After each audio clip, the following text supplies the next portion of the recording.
Yun, masikap naman po silang magpasiso doon sa housing na yon. Gaano kamura yung bayad nyo sa house and lot nyo at gaano kalaki? Yun ho yung kagandahan ng housing co-op. Ngayon po, pag naghanap po kayo dyan sa hindi kooperatiba, ang binibenta nila 20 square meters na floor area at 40 na lupa.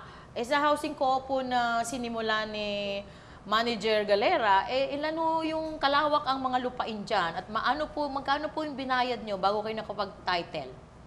Ang binayad ko sa title nung araw, 1994, nagbayad lang po ako is 14,000. Kasi mura pa lang noon ang tumatakbo sa transfer.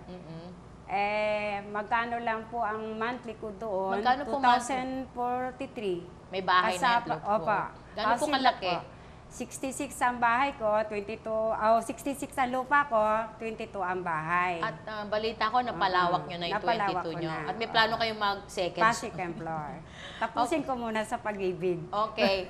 Alam mo nyo, yung bahay ng Yupeco sa Cavite, ginawa po ng San Jose Builders. Pero pagkagawa ho niya, yung poste, no? Masyado siyang very strong para makapag-second floor ang mga kasapi. Matibay ang pagkagawa. Anong kamusta po naman yung mga kasama sa komunidad? Kasi alam ko, hindi naman perfecto ang isang housing co-op. May mga suliranin. At sino po ang inyong kasama sa pagmamanage ng ating pamayanan? Ang maayos naman po ang pagpapatakbo doon. At yung mga iba, nagpapatitle dahil pinopolipid na nila sa pag-ibig. Ilan na ho nakapagpa-title? More than 100 na po. 182. So, lahat yan inayos ni Manager Galera. Pinag-aralan niya ang pagpapatitle. Congratulations po. Ano pa po ang ginagawa? Pagkatapos may titulo, anong ginawa ng member?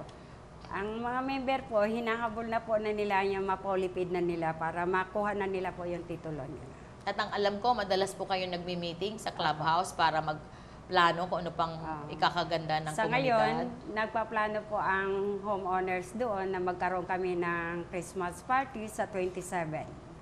Kung ang aga nyo nagplano, Mrs. Galera.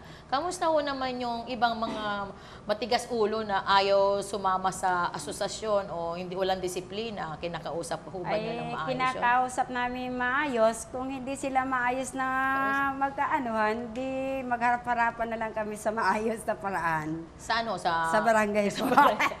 So, napabot na ho kayo sa barangay. Opo. Mga ilan lang yun, ano? Opo.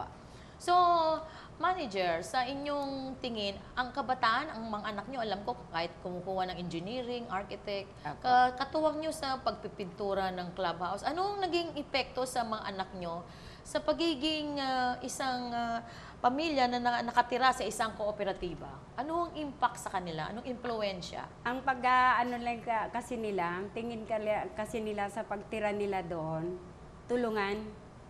Dahil kung hindi tulungan kami, walang nakikitaan sa kapwa na member doon na yung pala hindi